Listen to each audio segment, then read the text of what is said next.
January 23, 2025 marked the day President Donald Trump weaponized cryptocurrency as a geopolitical instrument, and Beijing understood the threat immediately. The executive order establishing America's strategic Bitcoin stockpile wasn't celebrated Wall Street innovation. Mainstream outlets framed it as blockchain-friendly regulation. Digital assets rallied past six figures. Analysts praised technological progress. Every observer missed the actual story. This directive represented economic combat, financial warfare, monetary aggression, a public announcement that Washington plans to control Bitcoin exactly as it controls global dollars. And the Chinese leadership recognized this within hours. 72 hours after signing, the Chinese Communist Party at an urgent Politburo Standing Committee session. 7 individuals governing 1.4 billion citizens and commanding the planet's second-largest economy. The agenda wasn't trade disputes, Taiwan tensions, or semiconductor competition. They convened exclusively to address Bitcoin. Why? Because Trump's policy wasn't mere domestic regulation. It constituted direct economic assault on Chinese interests. And Beijing is mobilizing countermeasures now, not with diplomatic protests, but concrete action. They're deploying resources at scales that will stagger international observers. They're organizing to contest Bitcoin ownership at sovereign nation levels. And this competition, this superpower race for digital monetary supremacy, will fundamentally restructure global finance. It will decide which superpower commands money's future. And the battle has already started. Let me reveal precisely what China's doing, the exact defensive strategies they're executing today, why they interpret Trump's Bitcoin move as existential danger, and how this monetary conflict will unfold across the next 36 months. Because this isn't theory. This is reality, and most people remain completely unaware. Let me begin with why Beijing views Trump's Bitcoin directive as war declaration. Understanding this requires grasping Bitcoin's role in geopolitical power structures. Bitcoin represents humanity's first genuinely sovereign monetary instrument existing beyond governmental jurisdiction. No administration can inflate it. No central authority can manipulate supply. No armed force can confiscate when properly secured. For 75 years, America dominated planetary finance through dollar monopoly. The dollar functions as Earth's reserve currency. 70% of cross-border commerce settles in dollars. 60% of central bank holdings sit in dollar-denominated assets. This grants Washington enormous leverage. Want petroleum trades? You need greenbacks. Want global banking access? You need dollars. And if Washington opposes you, they sever your dollar access. This represents economic supremacy weaponized. America deployed this weapon repeatedly: sanctions against Moscow, sanctions against Tehran, sanctions against Caracas, freezing Kabul's dollar stockpiles, blocking nations from swift infrastructure. Each deployment teaches other countries they're vulnerable, that their prosperity, their reserves, their trade capacity vanishes when they displease American policymakers. So they've sought alternatives. For decades, Beijing attempted internationalizing the yuan to challenge dollar hegemony. They established yuan swap agreements with trading partners. They attempted settling petroleum contracts in renminbi. They lobbied for IMF basket inclusion, but it failed. The yuan comprises merely 2.7% of planetary reserves. Why? Because nobody trusts Beijing. The party controls the yuan absolutely. They manipulate valuations arbitrarily. They restrict capital movement. They can devalue overnight on political whims. So the world continues using dollars despite resenting American dominance. They lack superior options until Bitcoin arrived. Bitcoin differs fundamentally: stateless, decentralized, absolutely scarce. No singular power controls it. For China, this represented potential escape from dollar tyranny without requiring global trust in Chinese institutions. If international commerce could settle in Bitcoin rather than dollars, America loses its weapon. This explains why China tolerated Bitcoin for years despite authoritarian instincts. They recognized strategic potential, but they also saw risk. Because if Bitcoin becomes the primary global reserve instrument, whoever accumulates the most Bitcoin wields disproportionate influence, not absolute control like dollars, but substantial leverage. And if America arrives first, if Washington stockpiles 1 million Bitcoin before Beijing acts, then Bitcoin simply becomes another dollar and asset America weaponizes. This is what Trump's executive order signifies to China. America declaring intent to monopolize Bitcoin. But here's what mainstream reporting missed. The prohibition was never comprehensive. State-supervised mining continued. Government-affiliated entities, state-controlled utility companies, military-connected technology corporations, they sustain mining Bitcoin in restricted zones Inner Mongolia, Xinjiang, Sichuan, during monsoon seasons when hydroelectric power overflows.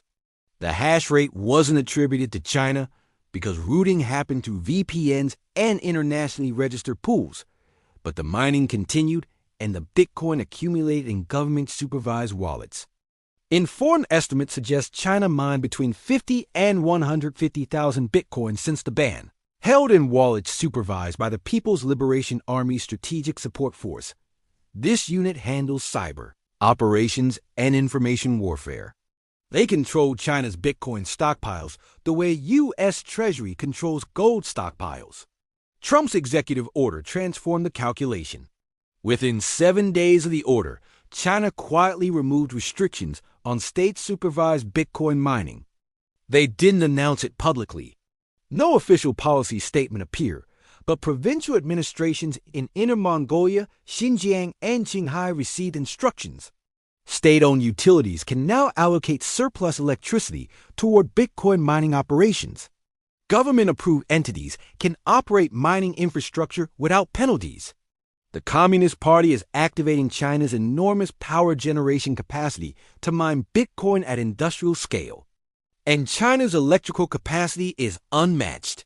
They generate more electricity than any nation in recorded history, 28,000 terawatt-hours annually, exceeding America and India combined. Much of this is coal generation in remote territories where electricity cannot easily transmit to urban centers. It's essentially wasted capacity, but it can power Bitcoin miners.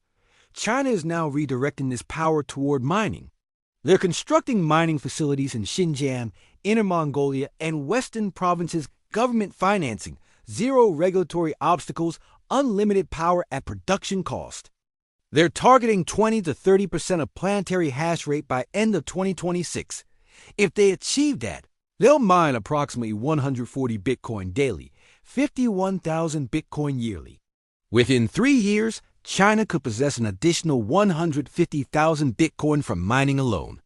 Combined with existing holdings, China could control 250 to 300,000 Bitcoin by 2028. This directly counters Trump's 1 million Bitcoin objective. China can't match 1 million, but they can accumulate sufficient quantity to prevent American monopoly. Enough to remain a major participant in any Bitcoin-dominated monetary architecture. Second, open market acquisitions. China holds $3.2 trillion in foreign currency reserves, the planet's largest. Most consists of U.S. Treasury securities and dollars assets they want diversifying away from. For years, they've gradually reduced Treasury positions from $1.3 trillion in 2013 to $731 billion currently. They've been purchasing gold. They've added over 1,000 tons in the past 3 years. Official reserves now total 2,350 tons. Unofficial reserves held by state-controlled entities and the People's Liberation Army are estimated at 6,000 tons or higher. But gold is physical, heavy, difficult to transport. Bitcoin is digital, borderless, infinitely mobile, perfect for a country needing reserve diversification without American permission. After Trump's executive order, Chinese state-controlled investment vehicles began accumulating Bitcoin through over-the-counter desks, not public exchanges. OTC desks where massive buyers can acquire Bitcoin without impacting market prices. They're purchasing through intermediaries in Singapore, Hong Kong, and Switzerland shell corporations, sovereign fund proxies, state-owned enterprises operating through international subsidiaries. The People's Bank of China cannot officially purchase Bitcoin because that requires changing reserve asset regulations and acknowledging Bitcoin legitimacy. But entities adjacent to government can buy, and they are buying. Estimates suggest China has purchased or is currently purchasing 50 to 80,000 Bitcoin through OTC markets since late January 2025 at average prices around $90,000 to $100,000. That's $5 to $8 billion, a rounding error in China's $3.2 trillion reserves, but significant in Bitcoin terms. 50,000 Bitcoin exceeds El Salvador's holdings, exceeds most public corporations. It positions China as a major holder, and acquisitions are accelerating. Intelligence sources suggest China authorized up to $30 billion for Bitcoin acquisition through state entities across the next 3 years. If executed, that could represent 250 to 300,000 Bitcoin, depending on price levels. White's American plan was simpler. The dollar becomes the world's reserve currency. Dollars are backed by gold at $35 per ounce. Every other currency is pegged to the dollar. So indirectly, every currency is backed by gold. But practically, everyone uses dollars. America wins. The United Kingdom, exhausted and bankrupted by war, couldn't resist. Bretton Woods adopted the American plan. The dollar became the global reserve currency. For 27 years, this functioned. But then America started cheating. The Vietnam War cost too much. Great Society programs cost too much. America was printing more dollars than it had gold to support. By 1971, foreign governments noticed. France demanded gold for its dollars. Britain demanded gold. Switzerland, Germany, Japan all demanding gold. America's gold reserves were draining. On August 15, 1971, President Nixon closed the gold window. He suspended dollar convertibility to gold temporarily, he claimed. It's still suspended 54 years later. The dollar became pure fiat, backed by nothing except the full faith and credit of the United States government. And this worked for another 50 years because America remained the dominant military and economic power. But that dominance is eroding and the world is seeking alternatives again. Just like Keynes proposed in 1944, Bitcoin is the modern Bancor, a neutral monetary asset that no single country controls. This is why it threatens America. Because if the world adopts Bitcoin as a reserve asset, America loses the exorbitant privilege of printing the reserve currency. China understands this. They learned from Bretton Woods. They watched America dominate for 80 years because they controlled the monetary architecture. China doesn't want replacing American dominance with Chinese dominance. They know the world won't accept that. They want a multipolar system where Bitcoin is the neutral reserve and the yuan, dollar, euro, and others compete on merit. This is why China is pushing BRICS Bitcoin reserves and Bitcoin-backed digital yuan, rather than trying to make the yuan the sole reserve currency. They learn from history. Unilateral dominance creates adversaries. Multilateral systems create stability. And China thinks long-term. They're playing the 100-year game. America, with Trump's executive order, is playing the 4-year game, trying to dominate Bitcoin before the next election cycle.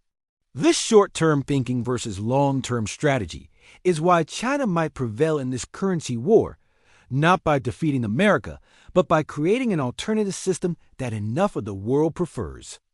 Let me show you the timeline of how this currency war escalates. 2025, the opening moves. Trump signs the Bitcoin executive order in January. China responds with mining mobilization and OTC purchases. Russia announces it will accept Bitcoin for oil and gas exports. Iran starts mining Bitcoin with excess natural gas. Saudi Arabia, hedging between America and China, quietly begins accumulating Bitcoin through sovereign wealth funds. India, always independent, announces its own Bitcoin reserve separate from BRICS. The narrative is confusion. Nobody knows who's buying how much. Prices are volatile. Bitcoin ranges between 80,000 and 150,000. By year-end, America holds approximately 150,000 Bitcoin through seizures and purchases. China holds approximately 150,000 through mining and purchases. Russia holds approximately 50,000. BRICS collectively hold 300,000. The race is tied, but the direction is clear. Nation-states are accumulating. 2026, the acceleration. America ramps up acquisition. Treasury authorizes open market purchases. The Fed creates a Bitcoin custody facility. America buys 250,000 more Bitcoin through direct market operations and strategic transactions. Total U.S. holdings, 400,000 Bitcoin. China responds by increasing mining hash rate to 25% of global total. They purchase another 150,000 Bitcoin. European Union, they hedged poorly. Tried to create digital euro, but nobody wanted it. Ended up caught between American and Chinese systems. The euro remains a regional currency, never achieved global status. Small Bitcoin holders who sold early. The people who sold Bitcoin at 50,000 thinking they made good gains, then watched it go to 1 million. They missed the greatest wealth transfer in history. They had the asset. They just didn't hold it. Retail investors in traditional assets. Stocks and bonds performed poorly during the currency transition. High inflation, geopolitical uncertainty, recession in 2027. The S&P went nowhere for 5 years. Real returns were deeply negative. People lost decades of savings. So, what do you do? First, understand that this currency war is happening, whether you participate or not. America and China are competing for Bitcoin dominance. Your personal Bitcoin holdings are irrelevant to nation states, but your personal wealth is affected by the outcome. Second, hold Bitcoin not because America or China will win, but because both sides are accumulating. When nation states compete to acquire an asset, the price goes up. Basic supply and demand. The run to 1 million per Bitcoin isn't speculation. It's the mathematical result of the largest entities in human history competing for a fixed supply asset. Third, don't hold all your Bitcoin on exchanges. Nation states will pressure exchanges. America will demand KYC data. China will demand cooperation from Asian exchanges. Your exchange-held Bitcoin is vulnerable to government action. Move it to self-custody hardware wallets, multi-signature cold storage. If you control the keys, neither America nor China can confiscate it during the currency war. Fourth, diversify jurisdictions.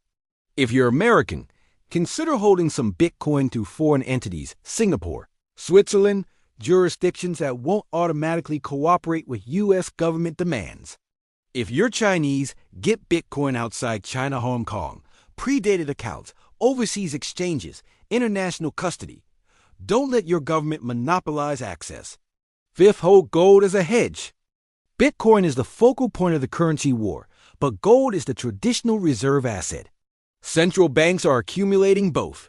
If Bitcoin faces technical issues or regulatory attacks, gold is the backup.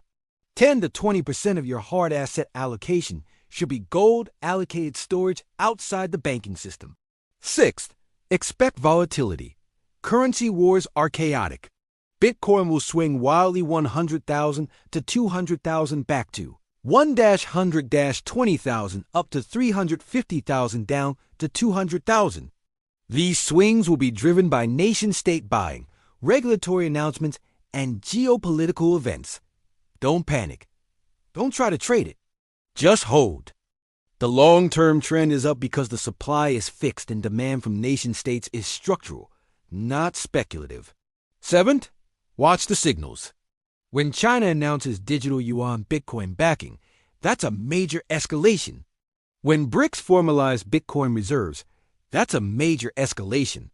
When oil-producing nations start accepting Bitcoin for energy, that's the petro-Bitcoin moment. Each of these signals tells you the currency war is progressing. Each one pushes Bitcoin prices higher. Follow the news, understand the geopolitical context, position accordingly. Let me be clear about what this means. Trump's Bitcoin executive order wasn't just domestic policy. It was a declaration of economic war. China understood this immediately. They're responding with mining mobilization, open market purchases, digital yuan Bitcoin backing, and BRICS coordination. This is the currency war. America versus China for dominance of the future monetary system. The winner isn't determined yet, but the conflict is inevitable. Bitcoin is the battlefield, and everyone who holds Bitcoin is participating whether they realize it or not. The timeline is clear: 2025 opening moves, 2026 acceleration, 2027 crisis and inflection point, 2028 new monetary order. The price target is 500,000 to 1 million per Bitcoin.